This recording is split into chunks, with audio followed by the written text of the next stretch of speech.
बाबा सीताराम प्रयागराज कुंभ क्षेत्र में पधारे हुए संत भगवान और भक्तजनों को निवेदन है, आइए पधारिए बाबा सीताराम हरिक्षेत्र।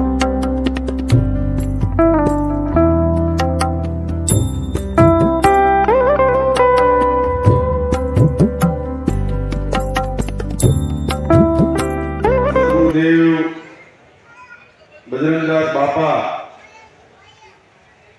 જેમણે આપણને સર્વોને આપણા જીવનમાં સેવા ધર્મ શું કહેવાય એ આપણને શીખવાડ્યું છે। આપણે બધાય છેવાડાના ગામડામાં રહેતા લોકો છીએ।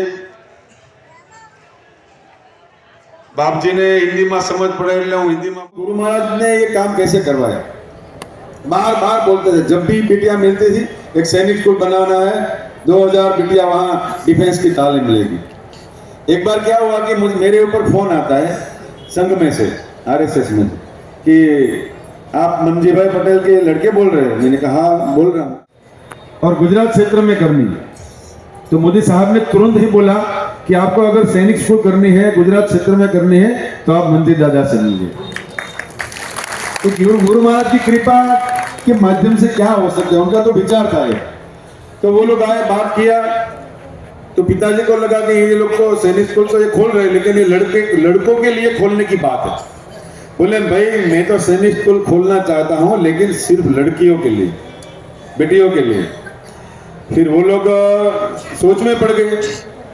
फिर तुरंत ही उन्होंने डिसीजन ले लिया कि दादा एक काम करते हैं, आपके आशीर्वाद से बेटी और बेटा दोनों की सैनिक स्कूल साथ में अगर खोल सकते हैं, आप परमिशन दीजिए, आपकी प्रेरणा से खोलनी है। तो उन्होंने हाँ बोला। अभी बाद में जगह फाइनल हो गया, और उन्होंने जो भूमि पूजन, ये उनका जो सपना था, तो गुरु महाराज ने ऐसे पूरा। तो हम सोचते थे कि भाई ये हमारा माइंड थोड़ा टेक्निकल चलता था, ये तो अभी पॉसिबल नहीं है, उनकी उम्र हो गई है, इतना खर्चा, इतना प्रोजेक्ट इतना बड़ा, उनकी तबीयत भी ठीक नहीं रहती है। फिर भी हुआ कि गुरु महाराज का आशीर्वाद है, आपको ये बात रखनी थी। अभी मैं बड़े भाई साहब धर्मेश भाई को विनती करता हूँ, आइए पधारिए, दो शब्द। फिर हम शोभा यात्रा लेके स्नान करने के लिए दादाजी को लेके जाएंगे, बापा को लेके जाएंगे। प्रयागराज आखा ब्रह्मांडनो सौ प्रथम जो याग थयो होय, मने काले ज मारा भाईए वात करी जनके के प उपरथी प्रथम अने याग एटले यज्ञ। जो प्रथम आखा धरतीना जे तमाम देवी देवताओं, सूर्य चंद्र आकाश पृथ्वी वायु जल, एमने जो वास्तुनो पहलो यज्ञ कर्यो होय तो प्रयाग पर, અને અહીંયા દરેક દેવી દેવતાઓ બિરાજમાન થાય છે, અને એની આશીષ અને એની દુઆઓ અહીંયાથી પ્રાપ્ત થાય છે। એ જગ્યા ઉપર અત્યારે આપણે બિરાજમાન છે બાપ। તમે ને મને આજ અમારું હૃદય એટલે ગદગદિત છે બાપ, કે અમને ખબર નથી બાપ કે આ ધરતી ઉપર જન્મ अर्चनीय प्रातः स्मरणीय ऐसे ऐसे महापुरुषों के दिव्य अलौकिक दर्शन यहाँ पे होते हैं। और हम लोग, आप सभी लोग जानते हैं कि अगर ऐसे महापुरुषों के दर्शन करने उनके आश्रमों में जाना पड़ा तो कितने वर्ष लग जाएंगे। इस मेले में सबके दर्शन होते हैं, तो सभी के दर्शन होते हैं का मतलब ये पूरी दुनिया से भगवान की कृपा और महापुरुषों का अथक प्रयास जिसको बोलते हैं कि जगह जगह से पुष्प इकट्ठे किए और वो एक गुलदस्ते में रख दिए, तो वो पूरा गुलदस्ता महाकुंभ बन गया। तो महाकुंभ ये इस तरह से भी हम अपनी दृष्टि से उसे देख सकते हैं कि महाकुंभ मैंने क्या, कुंभ का मतलब कई प्रकार से अलग अलग महापुरुष लोग वर्णन करते हैं। और मेरे को घણા તમને બધા કહું મારે બધા લાંબુ નથી કહેવું, પણ સનાતનમાં રહેજો બધા બાપ, આને છોડતા નહીં એમ નહીં, તમે સનાતનને તો છોડતા જ નહીં કોઈ, કારણ કે બહુ ભૂલ્યા ઘણા એમ કહે છે ને બીજાના ધર્મની નિંદા કરવામાંથી પાપ લાગે, એવું કાંઈ નથી હો। બીજા ધર્મ આપણી પર સડી દે એટલે આપણે કાંઈ નહીં કરવાનું। કોને તમને શીખવાડ્યું જાવું કે બીજાના ધર્મની નિંદા અમે કરતા જ નથી। અમે તો અમારા સનાતનની વાતો કરીએ છીએ. સનાતનથી કોઈ મોટો છે જ નહીં.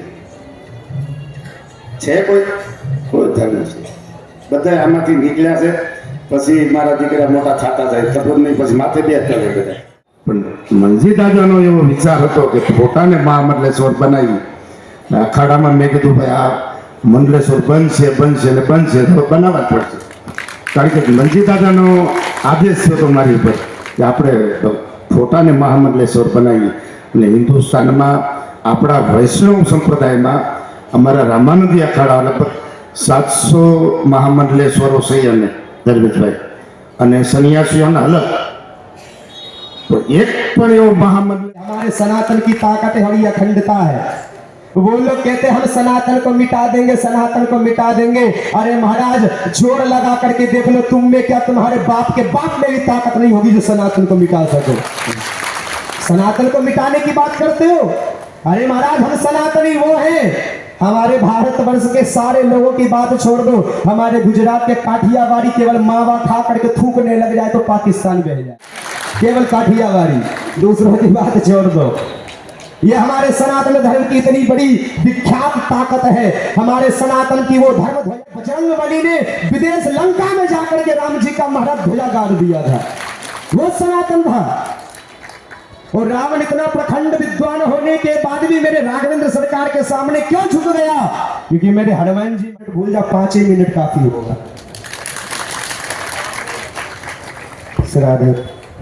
5 मिनट भी मैं तो बहुत ज्यादा कह रहा हूं। हमारे सनातन में तो वो ताकत है कि केवल हमारे नागा साधु एक हुंकार भरेंगे तो पता नहीं पाकिस्तानी उड़ के चला जाएगा। यह है सनातन, यह है हिंदू राष्ट्र, और यह है हमारे भारत माता की एकता और अखंडता। लोग कहते हैं महाराज भगवान तो केवल भारत में ही जन्म लेते हैं, भगवान तो पक्षपाती हो गए, भगवान कहीं और जन्म। हमें जानना है वो लोग यहाँ, ये पहला कुंभ है विश्व का, ये जो सबसे बड़ा कुंभ है, सबसे ज्यादा लोग यहाँ दर्शन करने के लिए पधारे हैं। ये कुंभ की एक विशेषता भी है गुरु जी, इस कुंभ में सबसे ज्यादा युवा अभी आज तक कोई कुंभ में जुड़े हैं तो इस कुंभ में जुड़े हैं। आपके आशीर्वाद सबसे ज्यादा युवा और सबसे ज्यादा फॉरेनर पूरे विश्व के अगर आए हैं ज्यादा, पहले कई सालों से आते हैं लेकिन सबसे ज्यादा, और सबसे ज्यादा फॉरेनर पूरे विश्व के अगर आए हैं ज्यादा, पहले कई सालों से आते हैं लेकिन सबसे ज्यादा आए इस कुंभ में आए। इस कुंभ ने पूरे विश्व को सनातन संस्कृति का मैसेज दिया है। वसुधैव कुटुंबकम क्या है, पूरा विश्व एक परिवार है, इसी भावना रखने वाला ये धर्म है। ये धर्म का मैसेज बरस रही है, इसको हम अपने आंचल में समेट लीजिए और अपना कल्याण कर लीजिए, ये बहुत बड़ी बात है। तो इसी तरह से आज हम लोग यहाँ एकत्रित भी हैं और भगवान की कृपा भी है कि इस तरह से ऐसा मौका मिला, दिव्य लौकिक मौका, इस महाकुंभ के अवसर पर आप लोगों को यही एक संदेश देना चाहता हूँ। याद रखिएगा, जिस तरह से ये हमारा परिवार जो बैठा हुआ है और जगह जगह पे गुजरात के हर क्षेत्र में, गांव-गांव में, हर जगह, मैं गांव में गुजरात में दर्शन करने जाता हूँ। 4 युग एवा 72 વાર 4 युग बदलाय અને પછી જે પુણ્ય પ્રાપ્ત થાય એ પુણ્ય પ્રાપ્ત આ ગનનદાસ બાપાના આ ધામમાં જે લોકો, જે સ્વયંસેવકો સેવા કરશે એને બાપા આપવાના છે। આવો એક આ મહાન પર્વ મહાકુંભનો, આ સંતોનો મેળો, આ બાપાનો મેળો, આ પવિત્ર કાળમાં તમે કદાચ ભૂલે છો કે મેં હમણાં હિંમતભાઈને કીધું બાપુ આપણે કંઈક થોડી આમાં સેવા કરીએ, આવતીકાલે પીરસો આવું કરવું છે, એવો ભાવ છે મારો। કારણ કે અહીંયા કોઈ બાપુ તરીકે કે એ રીતે નથી આવ્યા, બાપાના એક સેવક તરીકે જ્યારે અમે આવ્યા છીએ ત્યારે અમારી પણ પવિત્ર અને વિશેષ પવિત્ર ફરજ બને છે કે આમાં કંઈક ને કંઈક અમારે સેવા કરવી છે। પણ સેવા એવી રીતે કરીએ કે એની અંદર કોઈ દંભ દ્વેષ કે ન રહેવું જોઈએ, ખાલી માત્ર અને માત્ર બાપાની સેવા આપણે કરીએ। અને આની અંદર તમને કદાચ દેખાતું હોય કે ન દેખાતું હોય, પણ મારો આત્મા એમ કહે છે કે રોજ આપણી સૌની વચ્ચે એકાંત સાધુના રૂપમાં બગદાણાથી ભજનદાસ બાપા આવીને પ્રસાદ લેતા. આપણે એને નહીં જોઈ શકીએ, પણ બાપાનો દિવ્ય ચૈતન્ય આત્મા આપણને બધાને જોડે છે. કારણ કે અમે તો બધું આમ ફરતા હોઈએ, સાધુ સંતોની વચ્ચે ફરતા હોઈએ, અને અમને કોઈ સાधु पूछे कहाँ से आते हो, हम बोले भावनगर से.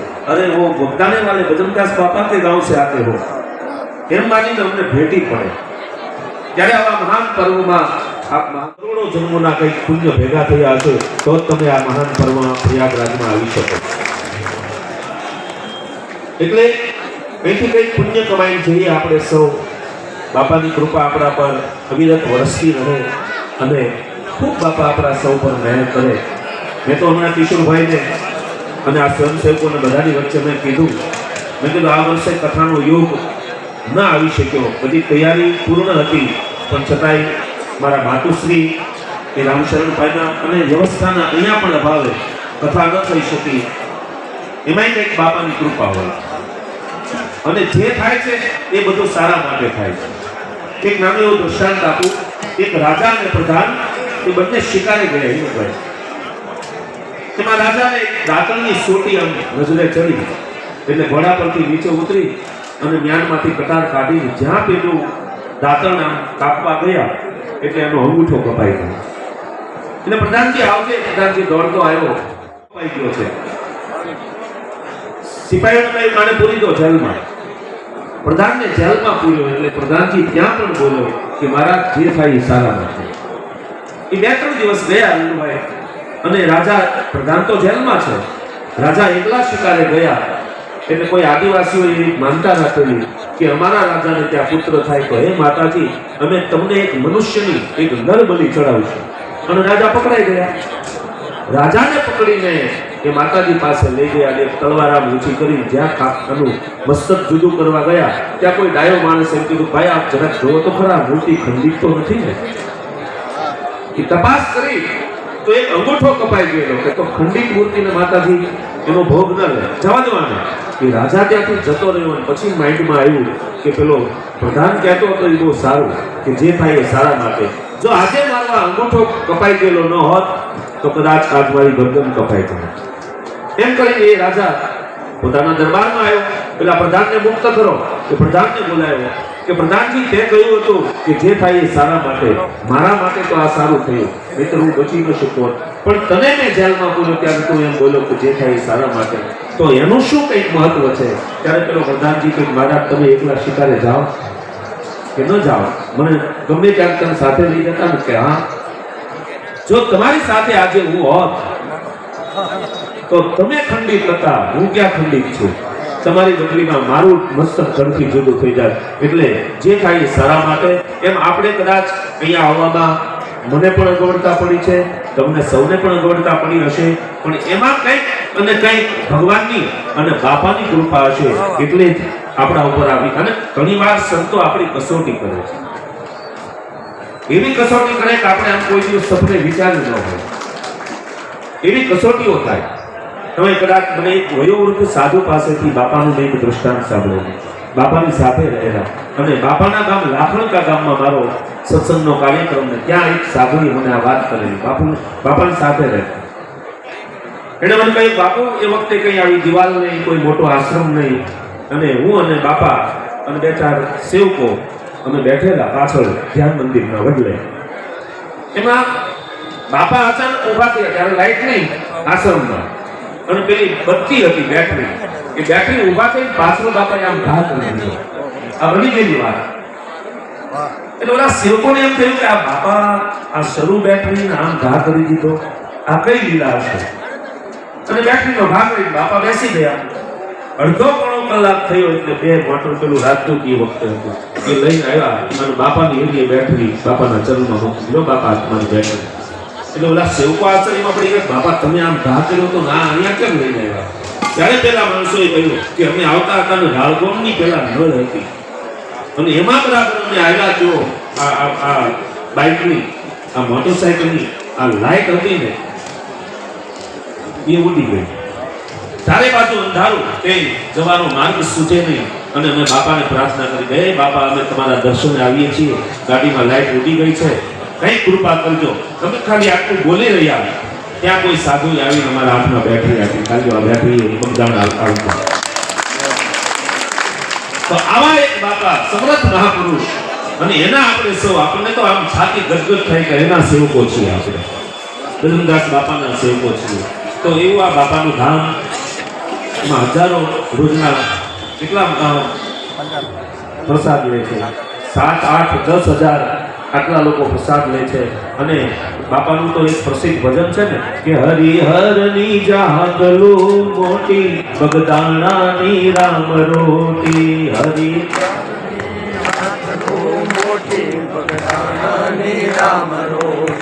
રામ રોટી રામ રોટી રામ રોટી બાવલિયાની રામ રોટી,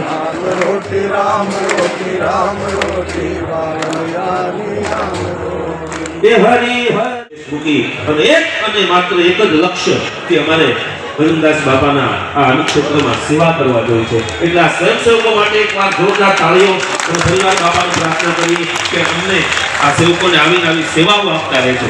બસ એ જ પ્રાર્થના સાથે આપ સૌના હૃદયમાં બિરાજી મારા ભગવાનને પ્રણામ કરી સૌને મારા બાપા સીતારામ, જય સિયારામ.